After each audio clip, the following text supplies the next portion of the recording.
So good morning. I'm Radhe from the Sri Aurobindo Integral Life Center here in Fountain Inn, South Carolina. And I'd like to welcome you all on this second day of the new year to New Perspectives on Integral and Transformational Learning. New Perspectives is a platform dedicated to the integral yoga teachings of Sri Aurobindo and the Mother and its application to present-day affairs and issues of our times.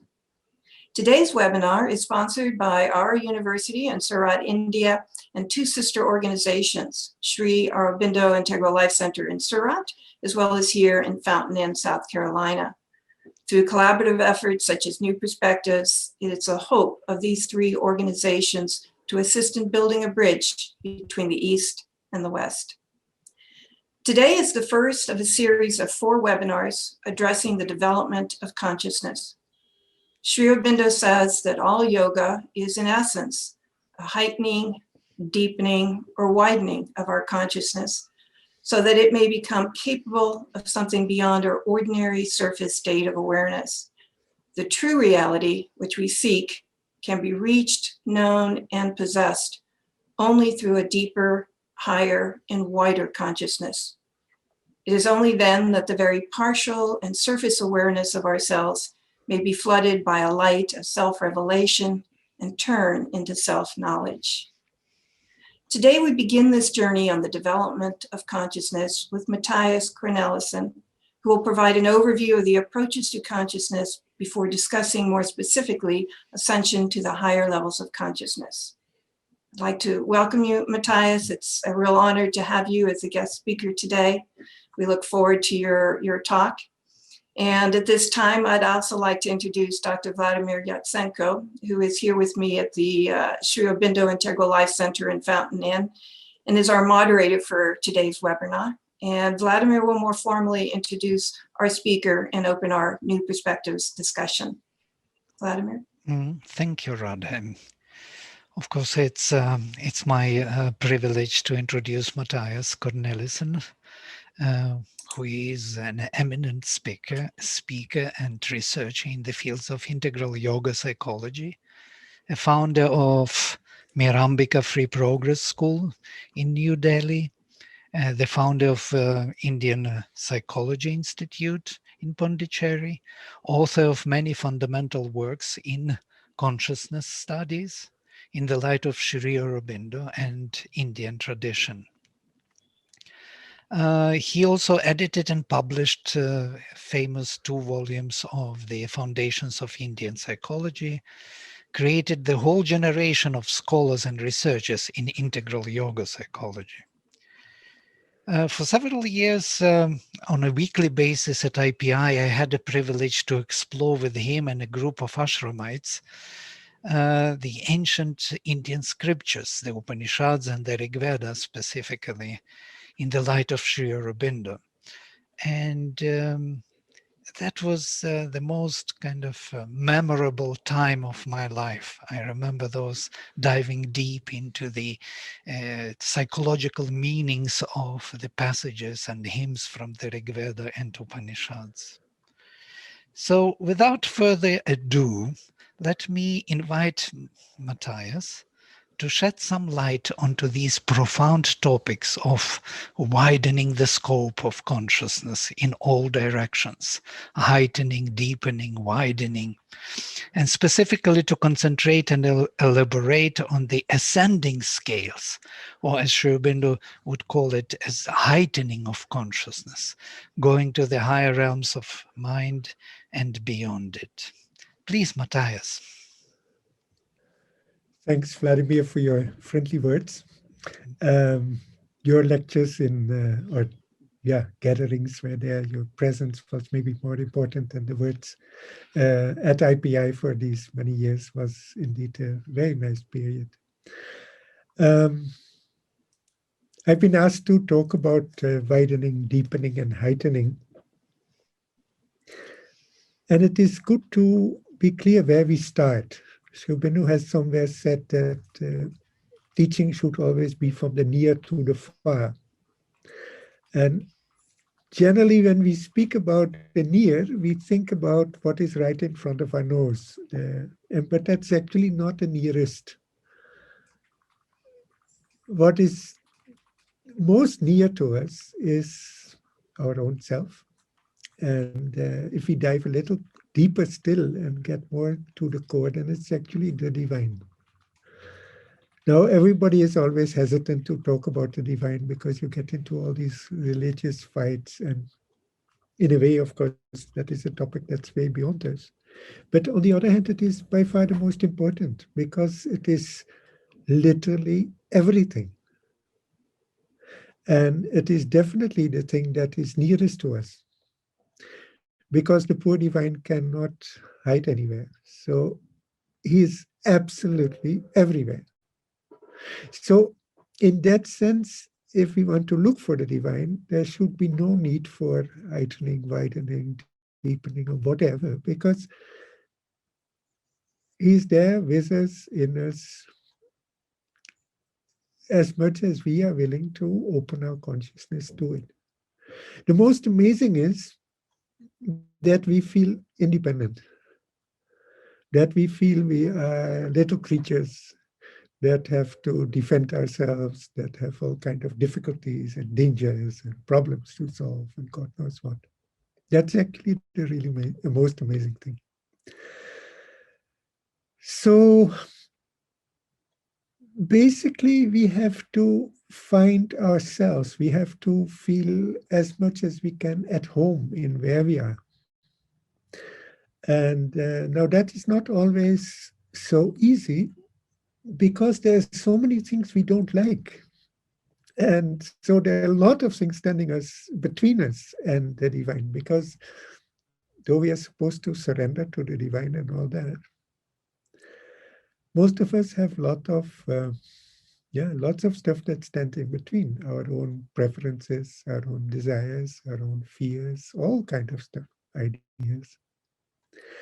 And so the divine is not always as welcome as he should be. But okay. So once we have established that there are things in us that actually stand in the way, then we should try to remove those, at least if we are serious about trying to find our true self and the divine.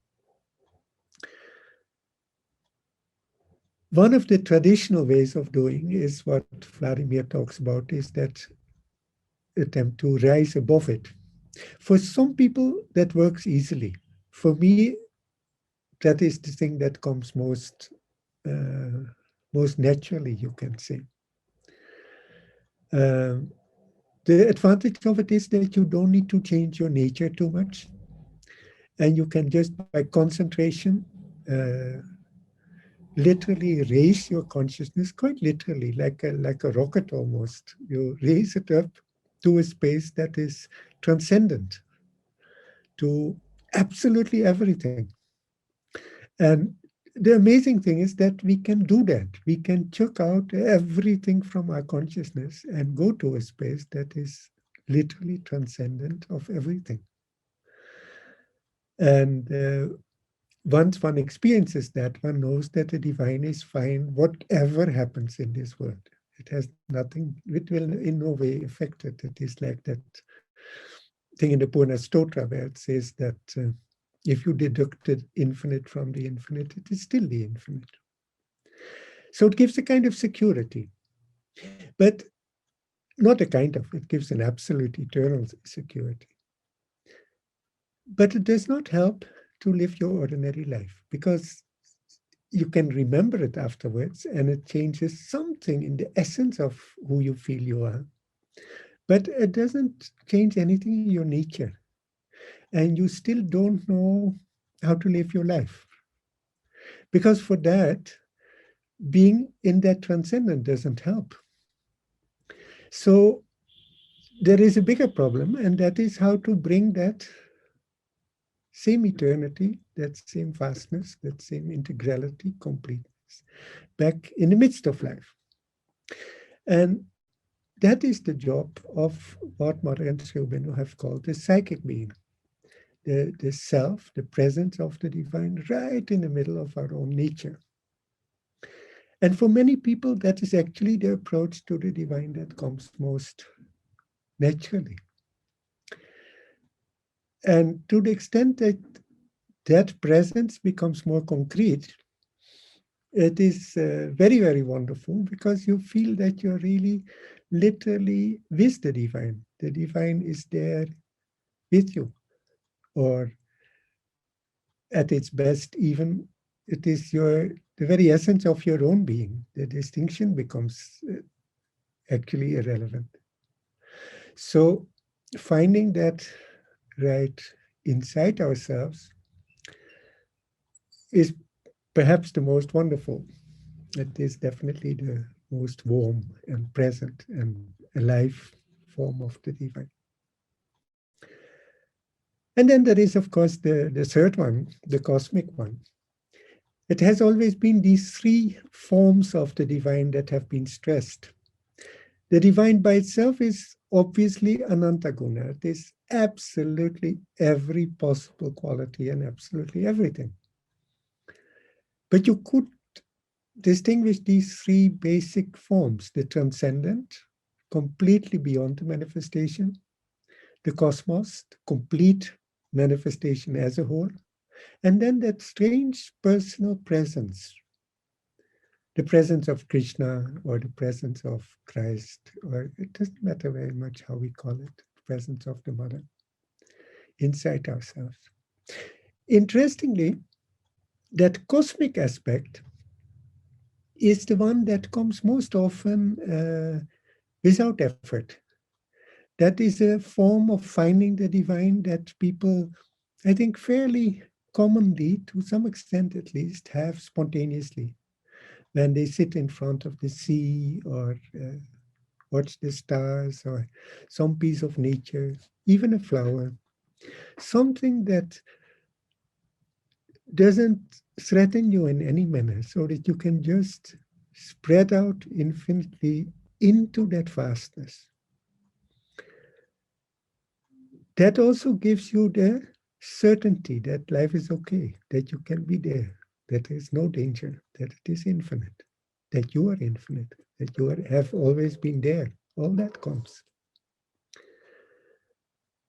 But it is only that inner presence that gives you guidance in how to live the life from minute to minute. So after we have done all the exercises of widening and heightening,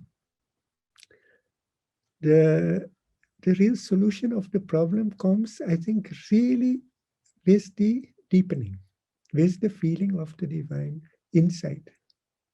And the sweetness of that is that you can focus on it, look for it, open yourself up to it in absolutely whatever you do. Because it is basically just an invitation to the divine, to the Mother, to Sri Aurobindo, to whatever you call it. It doesn't really matter that much, I think. To be with you within the midst of life's adventures. The wonderful part is that this can be done because in our essence, we are the stuff of the divine. We are the divine, at least a tiny, tiny portion of it. I would be very happy if there are questions and answers, because I always find it a little bit awkward to give these monologues. So if anybody wants to ask a question, I'll be much more happy with an interaction than with this one-way traffic talk. So if there are questions, you can, I think, write them or just even ask them. There seems to be a question, is that right? Yeah, there is some from Alok Mohanty.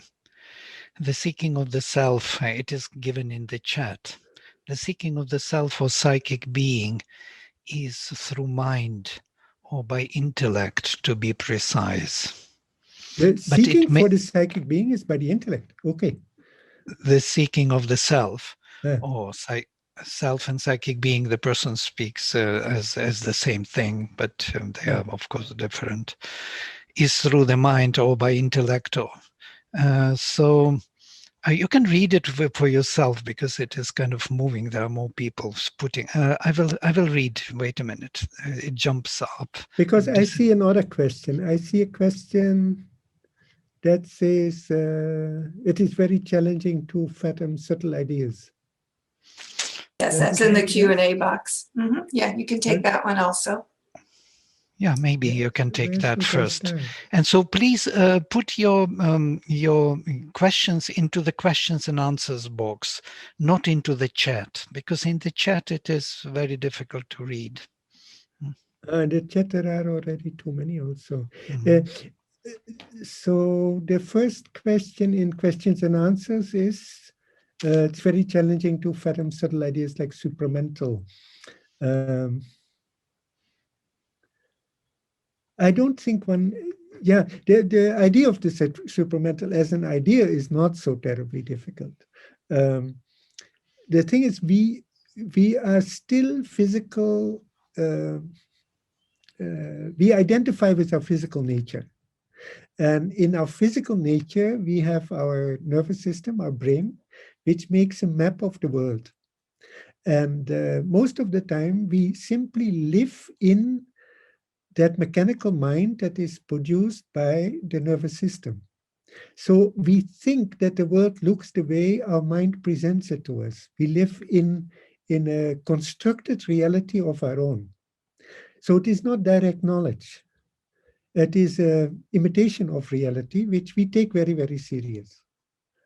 And so that's the ordinary mind. The mind is embodied in our brains. The supramental is the knowledge that has built the world. It is the truth that is intrinsic because it is a part of the reality itself. While the ordinary knowledge, the mental knowledge we have, is a constructed one. And one of the fascinating things of modern times is that we have more or less figured out how the mind does that, how the mind works technically, because we can imitate it in computers. But the real truth escapes in the process. So Sri Aurobindo says that the next step in the evolution is to get to learn to think through that supramental knowledge, through the knowledge that directly knows what is true, and not anymore through this poor mind that just has to make some kind of a model of reality and then manage with that. So that in short about the supramental, but of course there's a lot to that. About how to bring the psychic forward in daily life. I think I mentioned something about it, that the wonderful thing of the psychic is that you can try it and try to be open to it from second to second, absolutely in whatever you do. That is, you don't need to take time out for it. You can if you want to, but it's not really needed because the mother is there all the time and you are there all the time. So the only thing to do is to open yourself to listen. There is that beautiful thing before the Gita, where Arjuna has the choice between Krishna's army and Krishna. And he wisely chooses for Krishna. And Krishna in some ways represents the psychic element in ourselves. Yeah, normally we are busy with that instrumental nature. We think we get happy by doing this or by doing that. That's all the outside. That's the mind, the constructed reality. And Krishna is the presence of the physical presence of the divine, right, in our lives. So that very short episode where Arjuna chooses for Krishna instead of the army, I think is the essence of the whole story. Both of that and of the integral yoga. So if the divine is everywhere and within us, how come the vast majority are undivine? There is, in truth, there's nothing undivine. Because it is just not a possibility. The divine cannot hide, cannot not be anywhere. But we cannot see it. That is possible. And the amazing thing is that because we live in that constructed reality, we have the kind of freedom to think that we are on our own.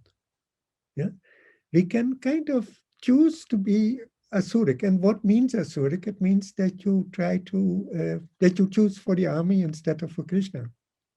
It's as simple as that. So when you try to live on the outside without the core, because you want to be on your own or something like that, then you fall into that reality that looks fake to you, but in the end is still imbibed by the divine, because the divine is even there. The divine is even the ultimate truth behind the Asuric. But the Asura doesn't know, so he goofs along like we do. It is quite amazing to what extent in modern times, because we are so terribly proud of our own minds and all, we live in some ways Asuric lives because we think we are on our own. And to quite an extent. So it is a matter of having that individuality and then surrendering that to the divine. So it is probably a necessary stage, because we have to kind of individualize, no? We have to kind of become, yeah, I could almost say independent, but you want to become independent of your surrounding. And then you realize that you should be completely dependent on the divine, because then you get a center of individuality that is in complete harmony with everything else. So that kind of pseudo individuality that the Asura has is a very strange in-between stage that has its necessity in the history, but has to be overcome, because the plot of the story is to get centers of consciousness that are fully in harmony with the whole. And for that, that illusion of independence, of being on your own, that has to go. But strange enough, we have to first develop that ego, and we have to, it is a stage.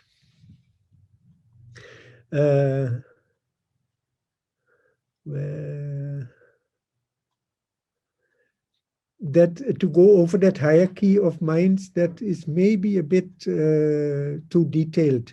But see, we live normally in that constructed reality of the mind.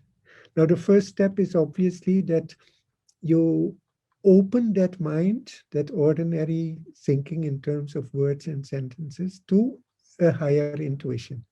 Then you can get what is known as the higher mind. Then when you start to see the truths that are on that higher level, that's the illumined mind. And when you really get the idea behind it, then that is the intuition. And then when you completely get out of that individualist mind, you get the overmind. And that is still an aspect of the divine. Someone asked whether the transcendent is the overmind. And that's not true. The transcendent is the transcendent. But if your consciousness doesn't go beyond the overmind, you could think that the transcendent is the divine. And it is the divine, but just one aspect of it.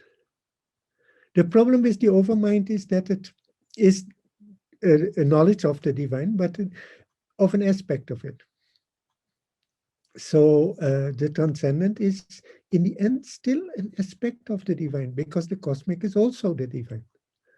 And the individual is also the divine. So the transcendent is not the only form the divine can have. So in that sense, the transcendent as such is not over mental. That doesn't hold. But thinking that the transcendent is the divine, that is a typical over mental thought. And not good enough. This is very interesting what you said, that it's a over mental thinking about transcendence as the divine. Yeah. It's really, yeah. Because then you get that conflict, no? Like for me, I look for emptiness, and another one for the omnipresence of the Atman. And they're both facets of an underlying reality which is both. You cannot even say beyond either, but both at the same time. Brandt is here also. Sorry? Courtright Brandt is asking a question here, if you can see. There is Brandt. That is nice. I would like to see his face. We'll have to do that separately. Well, rising like a rocket to the overhead plains. I don't know. I was thinking in the afternoon about what to say or so. And for me, that inner energy, which goes by all kind of names and all, it really feels like a stream of energy that goes up. So the pictures that you see of that are typically those of rockets launched to the moon or Mars or something like that. It is that straight up white energy that just goes and then disappears beyond the manifestation. But I don't know, different people experience it differently. Some people see things very differently. And I think the psychic doesn't need to rise. It is the center of your consciousness, which goes through all these planes and then goes to the transcendence. In the psychic, I don't think you have that feeling of rising. You are just where you are, and you feel a stronger and stronger divine presence. So, and it is also not the mind that rises, because the center of your consciousness gets out of the mind into realms that are have nothing to do anymore with the mind. So you can feel that you go, say, from thinking, you go to the heart and you feel, and it is more alive and more true. But this vertical process is something that goes behind in your subtle body. And then indeed you go, say, from here to here, but then you go to other realms.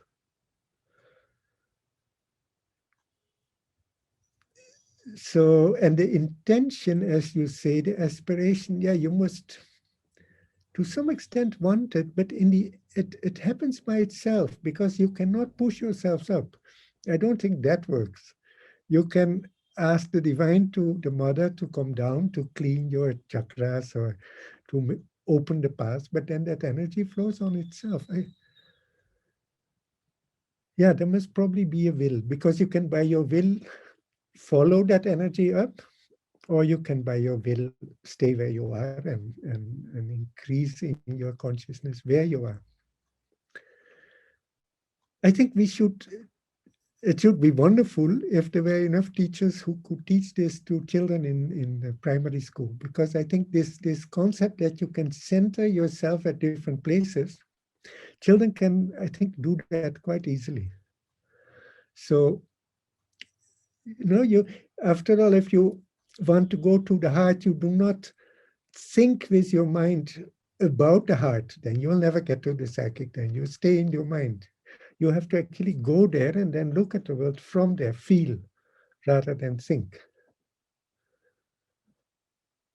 Most probably this is the answer to the question of Alok Mohanty here, the seeking of the self, what he is speaking. Or psychic being through mind or by intellect, to be precise, but it makes the psychic as an object and intellect as a subject. And here we have that particular exposition, what you are explaining now, that it will never be it is exactly realized. That issue. If you think about the psychic, that may be quite cute and you can have nice ideas, but you are still thinking. And so it has not. You don't get to the psychic that way whatsoever. You get there by love, by care, by commitment, by opening yourself to the presence of the divine, by feeling mother's love, by feeling the beauty in nature, by feeling your love for the divine, for the divine element in others, or for really trying to yeah, to do the best for the people with whom you are. There's these kind of things that I think have the most chance of getting you into the psychic. It is not an object of the intellect. I mean, you can talk about it, but that has, I think, very little. This not bad. It is good to have your concepts clear, but you shouldn't have the illusion that that makes it easier to reach it. I think you have people who have that psychic presence or that psychic live in their psychic while they have no clue about the concepts. Mm. Mm. I think Actually, maybe if I could ask a question, Matthijs, here that you bring to mind on the psychic or even higher realms. Oftentimes there will be suggested exercises that involve imagining, right? Imagining going down a tunnel or imagining a warm light in your innermost being. Is imagining part of the intellect still? Are we still coming from it from the mind?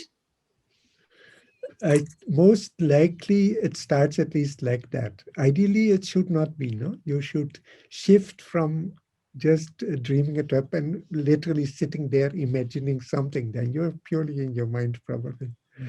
But with a bit of good luck, that can be the trigger of an experience that is not anymore purely of the mind. But it is these guided fantasies and imaginations and projections, they're very tricky. Mm. Like if I now talk about the psychic and say that it is a place that you have to go to your heart or so, in a way that's also an imagination, no? I try to make an image that makes it possible to shift from your mind to your heart. But whether you can do it, that depends on your nature.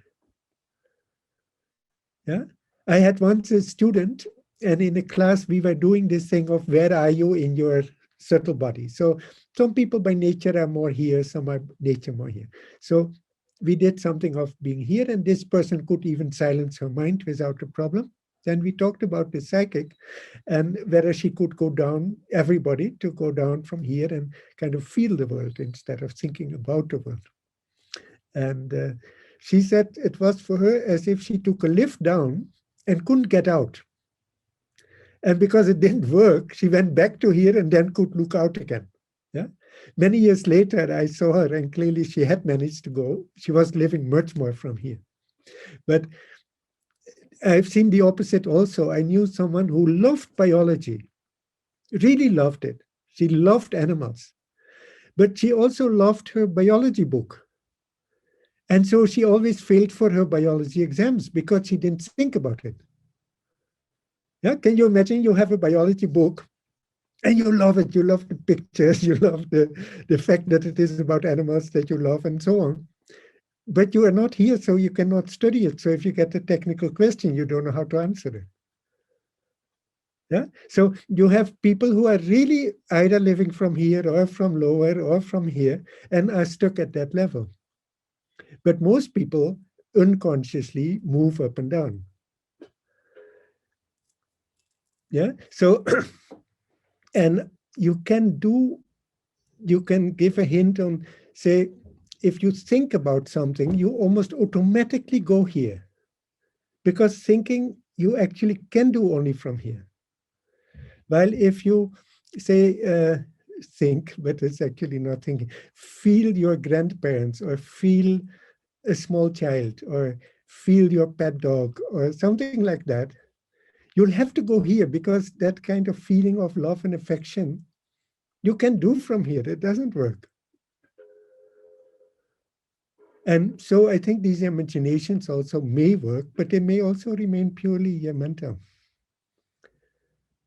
And the people themselves will know, I think, because if it becomes real, then unexpected things happen.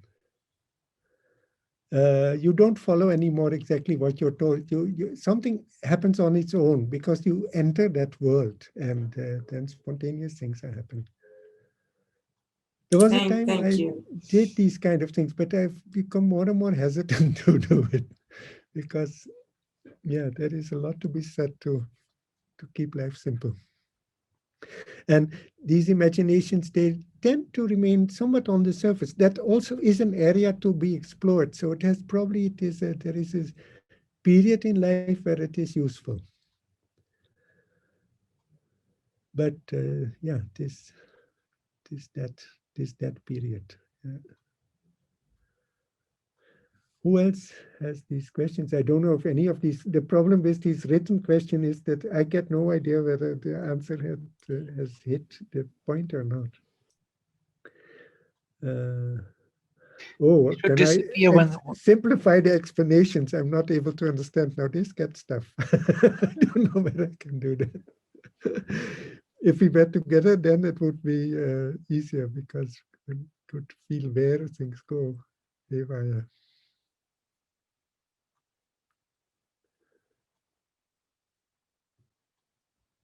What am I? The question of Manan Bindel, I'm not getting it fully. The veil of ignorance that keeps us involved in external play of our immediate world is rooted in a particular part of the being.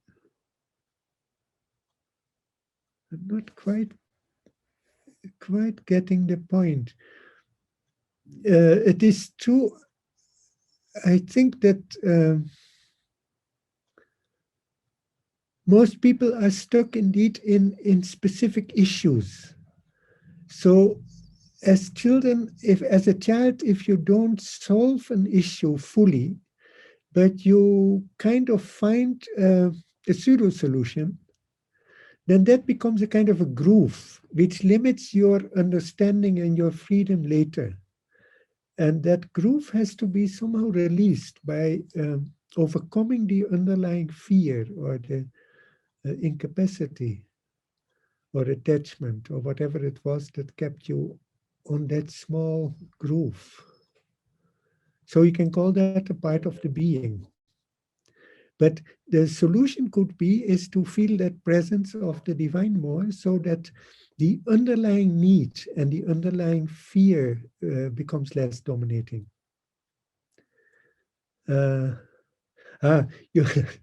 Madame Goel asks also a good question. You make it sound so easy to reach the divine. Is it really so easy? What simple method do you preach? I often don't preach. But the problem with these things is they are impossible or they are easy. I don't think at any stage they're actually difficult. But you have to plow through that period where they appear difficult. There is this beautiful image of the way semi-precious stones, the way to polish them is to put them in a bag together, say all rubies or so. You put them all together in a bag and you make a river or some water flow go through it so that they all rub against each other all the time. Then after a while, all of them start shining. And life is to quite an extent like that. So it is a long process and there is some level of contagion that helps. So being with people who have that contact a little easier helps. Just wanting it is, I think, the most crucial point. I had for a long time an elderly friend. I wouldn't call him a guru, but whenever I pestered him almost every day, asking him to give me a method. How do you do it? I must have asked him 1,000 times. And he told me 1,000 times to be patient. But he basically told that the method absolutely doesn't matter. Different methods get you on a different path. But the point is that you must be clear what you want. And he had a, for me, wonderful example. He lived in Delhi and he said, if you want to go to Pondicherry, to the main Sri Aurobindo ashram, and you by mistake get into the train to Calcutta, nothing happens. You see Calcutta on the way, no problem. Then you go from Calcutta to Pondicherry, no problem. But if you're not clear about your aim, you will go in the right train to Pondicherry and you will get out in Nagpur. So the point is to really have a high aspiration and accept the long or short or whatever period, that you have to go through that battle. And it is not easy. It is, yeah, as I say, it either is really easy or it is impossible. But that period of strife is needed, because that is the time that you polish and remove all the rubbish in your own nature. And I don't think there's an escape for that. You have to clean that up. So I have also my days that I complain, and but if I start really thinking about it, then I think the whole thing is marvelously well organized. So then I may give the impression that it is easy. There is an interesting question to this, what you are just saying by Alina. When rising above higher in consciousness, in my experience, I feel there is a part of the mind that refuses to rise. It's almost split into two parts, that goes higher and one part which stays here. Huh. It is the physical mind layer. I think there are two ways. No, there can be something. There is generally in us something that really doesn't want to make progress, and I think the only thing you can do is really acknowledge it. Don't deny it. Don't be too proud or whatever. But accept that there are parts of us that don't want to make progress, that are really attached to their smallness, and then not kind of cut the link. Not by going into a fight with them, but by letting them go, if you can. And otherwise, bear with them as long as they're with you. But there's an other part, and from your question, I'm not 100% sure what is what. There can be a part in you that feels that you should combine the two, that you should keep your feet on the ground while you rise to these higher levels. Because the ultimate aim of life is to make that, or to become that bridge between the higher consciousness and the lower world. I think that is the reason why we actually are here.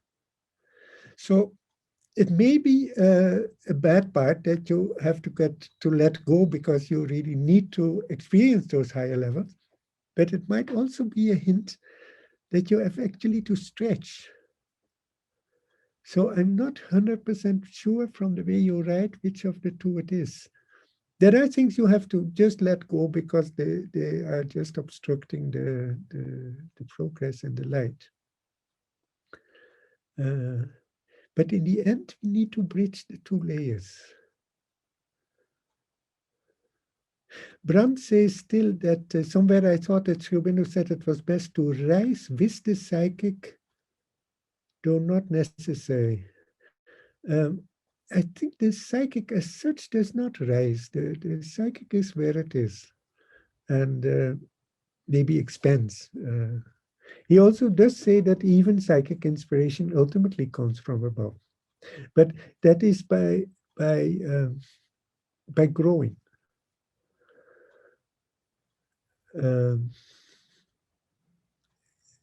So the psychic is really the presence of the divine in the manifest reality. I'm not. I don't think the psychic as such needs to rise, so that's not its job. Unless maybe when you pass away, then the psychic will rise out of this manifest world to come back later. That's not what you do. This idea of psychic increasing or becoming spiritualized and then opening the gates to the supramental and transcendental is actually, yes, a growth rather than ascent. Ascent implies that you leave the lower levels. Psychic is not supposed to do so. It is meant to stay here and increase. Yeah, that's its job here. Yeah. And so maybe you call that an ascent, that you indeed open up to higher and higher levels that you have to do. But the psychic element stays nicely put. That's the center of your being. This whole idea of higher and lower is all is by itself relative, no? There is a great beauty in just being where you are and expanding into both the wideness and the depths and the height without actually moving. But there is a place for all these things, I suppose. Someone asked about emptiness. I don't know. In my experience, there is a place that has that emptiness, and you can go there. And strange enough, from there, it is a very small step to a place where you know your eternity and your oneness with everything. So a kind of fullness and an emptiness go together. But both of these are, to some extent, formless, at least where I know them. They are empty in the sense that they don't have differentiation. And they can feel so absolute that you think that's it. And in some ways, that is it. But it is indeed one aspect. And there comes a time that you can shift from that aspect to another aspect almost effortlessly, because the point of it is that your ego is not there. And your outer nature is not there. So you're kind of free to move if you're not stuck with one tradition. But it points at a reality beyond both, in this, not in the sense of beyond, because there's nothing beyond the emptiness as such, but that is of a higher consciousness than that, because it integrates the whole thing. It is at the same time that emptiness and the fullness, the manifestation and the personal thing, the whole lot. But that is really beyond our mind. So our mind can only dance around it. That is just not, that's not available for the mind. That's like asking a monkey to play the piano or something like that. That's not going to work. Yeah. The soul and the psychic. See, the psychic is in Sri Aurobindo's yoga, at least, is a technical term. It has a very precise meaning. It is the presence of the divine in the manifest world, in your living body. The soul is an English word that has a very undefined meaning. It can be just yourself. It is the center of your identity. It is sometimes used for the psychic entity, sometimes for the psychic being. Sometimes even for the ego. Sri Aurobindo has a chapter in the Life Divine that is called The Double Soul in Man, and there it is both the surface and the depths. So soul is not a technical term, and Sri Aurobindo uses it very often just as any English person would use it. But he uses it most commonly for the psychic being, I would say. Though I've forgotten that it may also be most common for the psychic entity, but it is somewhere between the two. Yeah. The self is different. Huh? The self is, at least the small self is the ordinary concept of your self-concept, basically, what you think you are. And the capital self is the eternal being that doesn't change, that stays the same from life to life. Your real essence. And yeah, that is that's again something very, very different. But that doesn't change. That is eternal. And that sends the psychic as a kind of ambassador, a kind of representative down into this world to go through an experience or do a little job or do whatever. And they are good friends, so to say, or they are the same thing in essence. But one is the eternal aspect, and one is the embodied, moving and changing aspect. By the way, this idea we're coming back to Brandt with the help, most probably what was meant with the help of the psychic, one can rise easily above, because when that would be true. Yeah. Is that what Brandt says, or what you think he should have said? I think that is what it was meant to, with the help of the. He didn't say this. He just mentioned that it is rising. But once psychic is in front, your psychic can help you to rise, and it may be for you at a certain point that what you really need to do is to rise. And it may also not be the need to do, because it may be that you really should try to get the divine down here. They're very different experiences and different stages in your life. But Shubhendu says somewhere that you have to have, at some stage, you have to have that experience of the emptiness and of the transcendent, because it is an essential aspect of the divine. And if you have not had that experience, you're almost certain to take the manifest reality, the constructed reality, too serious. Having a direct experience of the transcendent kind of radically erases that possibility of taking the manifest reality too serious. Because you know then from realization, from experience, that there is something that has really nothing to do with it, and that's perfectly fine. So probably you need that at some stage, just to make sure that you don't get stuck into some lower realization that is kind of comfortable and interesting, but still not really that. So you have to know that emptiness, to know that ultimate purity. And because otherwise, some aspect of the divine will be so enchanting that you think, yeah, that's very important, and that's really what it is. And that is always relative. And that experience of the infinite, I think, helps you to know that relativity experientially. Yeah. But at what stage that comes, or how much it has to come to the front or to the concretely in your life, I don't know. There's so much to be done to change our nature. and can you please also elaborate a little bit on the difference between psychic entity, psychic presence, and psychic being, that people should understand that it's not Okay, something. that is terminologically simple. The psychic entity is really the core of your individual being in the world. Yeah, so it's really the spark, the essence.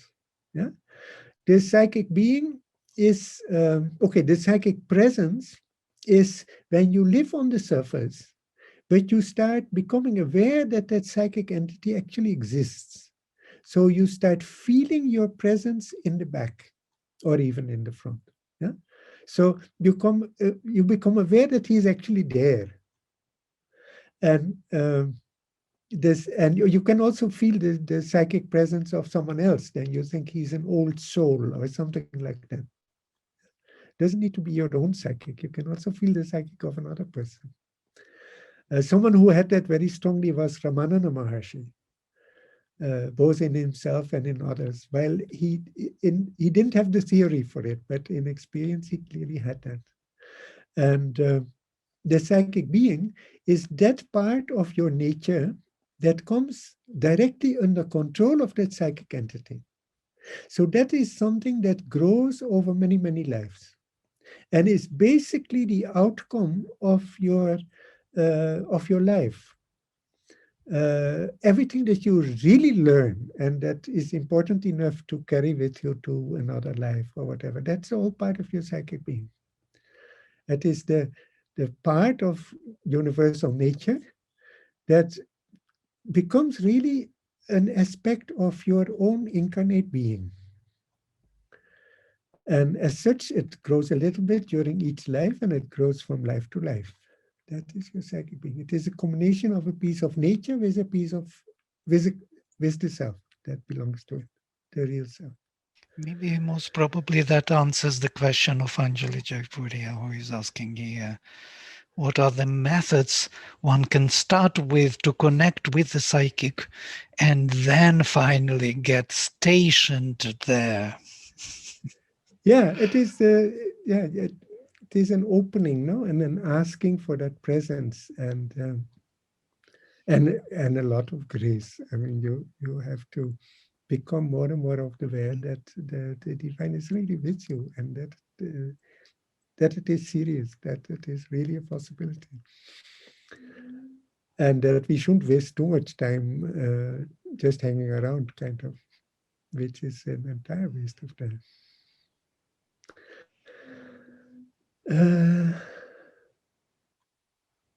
The mind is there's an anonymous person who how to accept the role of the mind as a tool. It is by itself neither a tool nor a hindrance. It depends on the stage where you are and what it does. The mind is a very great tool to have, but it is like a good map. If you have a good map, that's very useful. If you have a bad map, that's very harmful. And so for some people, they have ideas in their mind that actually stand in the way. Then it is a problem. And it can be a problem when it is like, for me, it is like knowing Sanskrit. That is a wonderful tool. And for some people, it's a very big problem because it gives them the illusion that they know while they don't. So all these things can help and they can hinder.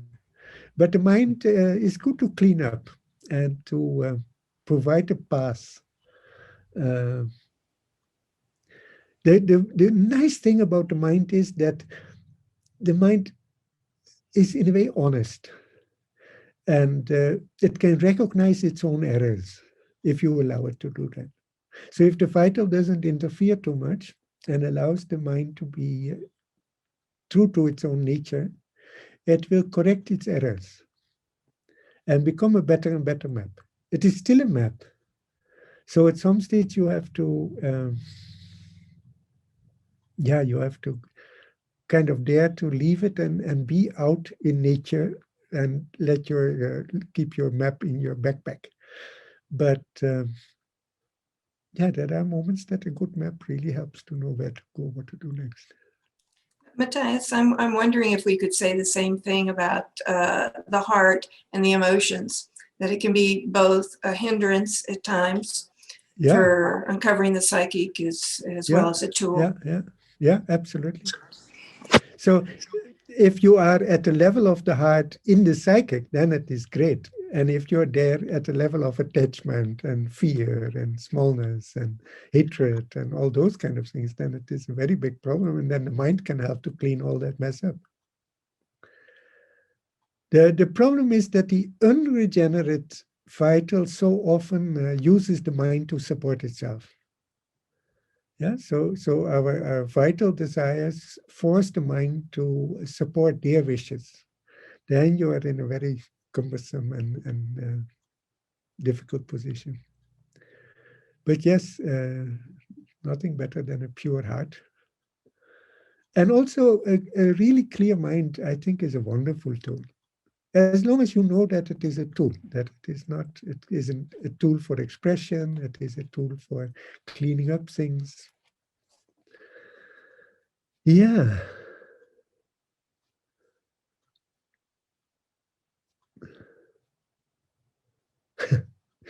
Someone wants to know what my job is.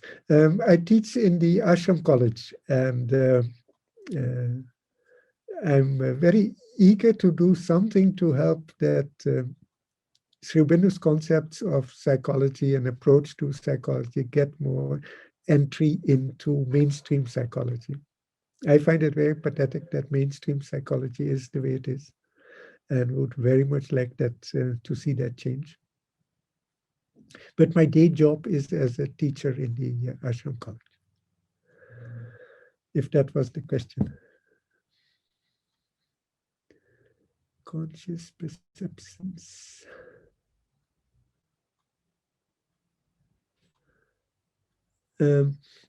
I don't know if you can understand relationships from an electromagnetic or quantum perspective. I think you can understand quantum mechanics from Indian spirituality. I think the opposite would be very, very cumbersome. Quantum mechanics, as far as I know, makes sense mathematically. but it's very difficult to understand. But from an understanding of the Indian concept of consciousness, it is kind of obvious that it should have been like that. So, but I think it is, in terms of real understanding, it is better to start from the Indian side, then the other things fall in place. And I don't see any reason to use a physics understanding to support spirituality. Personally, I don't see the point of that at all. As a society, we have much more faith in physics than in psychology, and to an extent, right, because we're good in physics and bad in psychology. But in the end, spirituality, I think, has a higher authority than the hard sciences. And I think anybody who deals with people will recognize that intuition plays a role, that telepathy exists, that you can really know what another person feels. And all these things are very hard to understand if you work from the side of physics to the depths, and very easy to understand the other way around. Anyone? See, most of our perceptions are just the sense perceptions that the body has. And we are so involved in the body and so attached to what the body does that is the world in which we live. But Sri Aurobindo goes so far to say that you can have, all knowledge can come from inside. All of it. And anything that you can get from outer perception, you can also get from intuition from inside. Now, most of us are not remotely there, but I think you can slowly learn to do more from inside out than from outside in.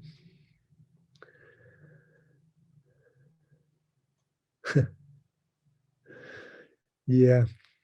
Should you force yourself by discipline or be natural and spontaneous? That's a very difficult question, because that division is a bit artificial, I think.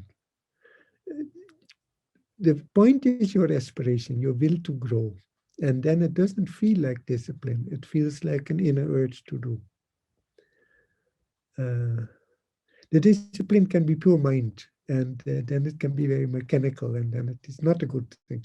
But if the discipline comes from an inner knowledge that that's really where you need to go, then it doesn't even feel like discipline. Then it feels that that's what you really want. What you can try is to choose always your highest destiny or something like that, your highest level of determination. You're pushed by different things. You're pushed by your mind, by your vital, by your other people, by all kinds of things. So you can try to shift the center of authority in your being to where your soul really wants to go.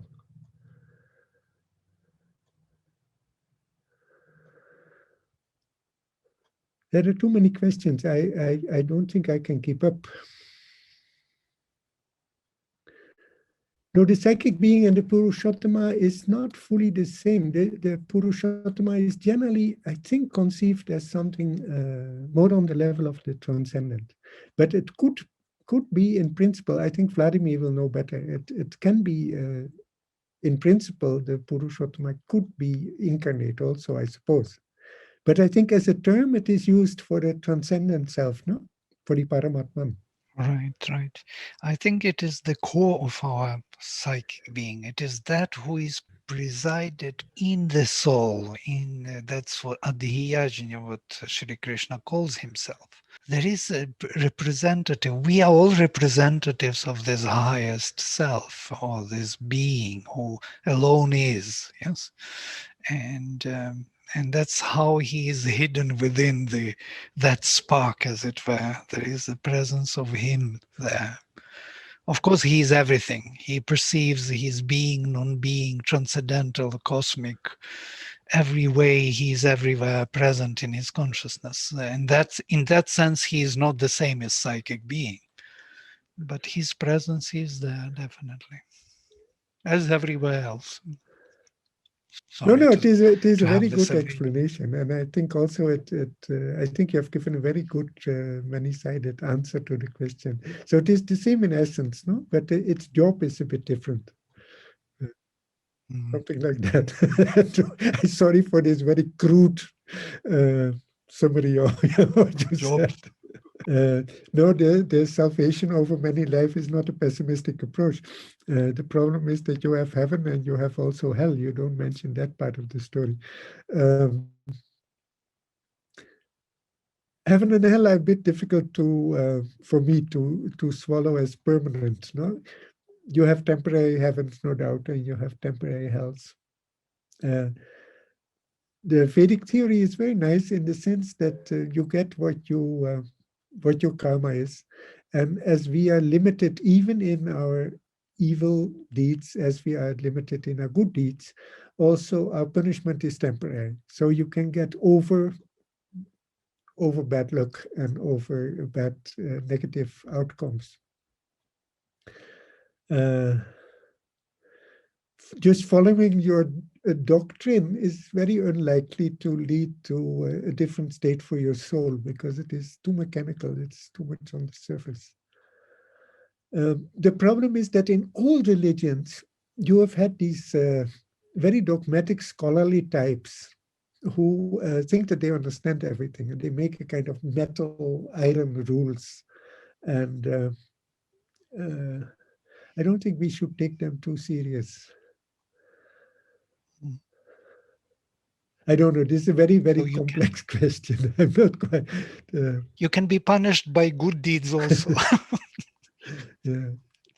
Can be stuck into particular goodness of yourself and be limited again. Limited not to see the holistic presence of the divine everywhere. Be good. There is Indrani What is the also. purpose? That's a very good question, and maybe a good question to end with. I don't know how long we should go on. What's the purpose of human existence? That's a very, very good question.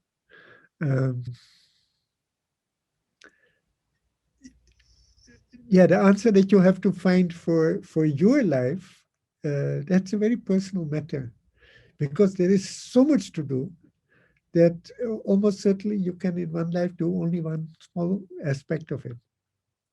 As a whole, I think the purpose of life is to make the possibility of a many-sided divinity, or a creation that is consciously divine in detail. Yeah, so that you get many centers that have the consciousness of the divine kind of localized in multiple centers. So the purpose of life is really a transformation of our embodied existence by a higher and higher level of consciousness. But that's a very, very vague and general answer. So you'll have to find your job in this life. And that is often something, more limited, because it's part of it is a long labor, no? So you can do something in one life and then do something else in another life, and slowly that builds up a whole picture.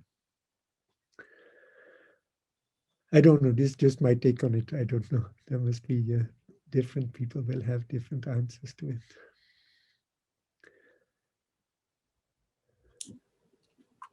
And we can also, Matthijs, I know there's, almost 20 questions still open and waiting for you, but we are happy also to collect these questions and try to summarize and send them off to you if you happen to have time, or we can also do a second session as a follow-up for these questions. So we'll make sure that one way or the other, the questions get addressed. Just collect them. And we can see how many actually got answered at some stage or another.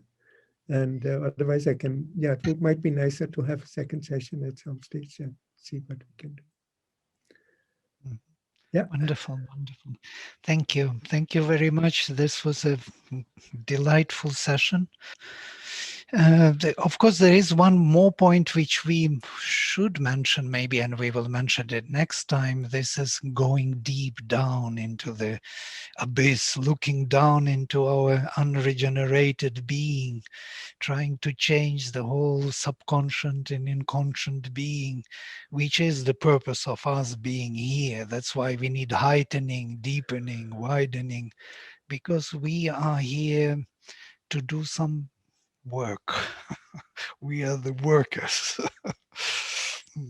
without the wages for delight. Yes, That's a bit mean. I think we do get them. We get them. Yes, definitely. Yeah, no, that's too much grumbling. All right, but still, this is the grand vision of integral yoga, and it was beautiful to listen to you, Matthijs, and I hope we will connect again and go still on our journey, discovering different methods, ways of practicing integral yoga, and changing our lives together. Thank you very much. It was delightful. Thank you both very much for friendly words and for organizing it. Please do collect all the questions, because there are many interesting details that we did not discuss, actually, if I look at them. So please. Yes, definitely. We will do that. And all right. Okay.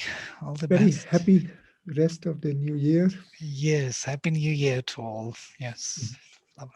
Thanks. Thank you. Thank you, Matthijs, so much.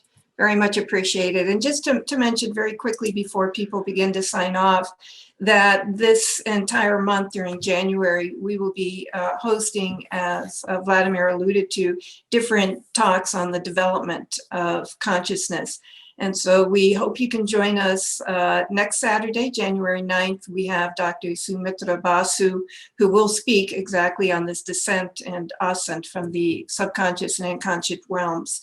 And Dr. Alok Pandey will then follow the following Saturday, January 16th, on exploring deeper levels of consciousness. And this is, again, will be an entire talk just on uncovering that innermost being, or that psychic, or the soul. And we'll end the last week in January with a discussion on this widening of consciousness, or cosmic consciousness. But obviously, all these movements at the end of the day are to be integrated. We do hope you stay with us throughout this month, because as you will see, each webinar will build upon the previous one. And collectively, we are looking for these 4 webinars in January to really form the foundation for 2021 New Perspectives webinars, which will be centered on the holistic development of consciousness throughout this year. So I too thank you all for joining, and again, so very much, Matthijs. It was interesting. It was a new format for us. We've never done discussions throughout. We normally say at the end, and this has been very dynamic and energizing and interesting to be able to cover many different aspects of your topic. So I thank you very much. All right. Thank you too. All right. See you. Bye. Namaste.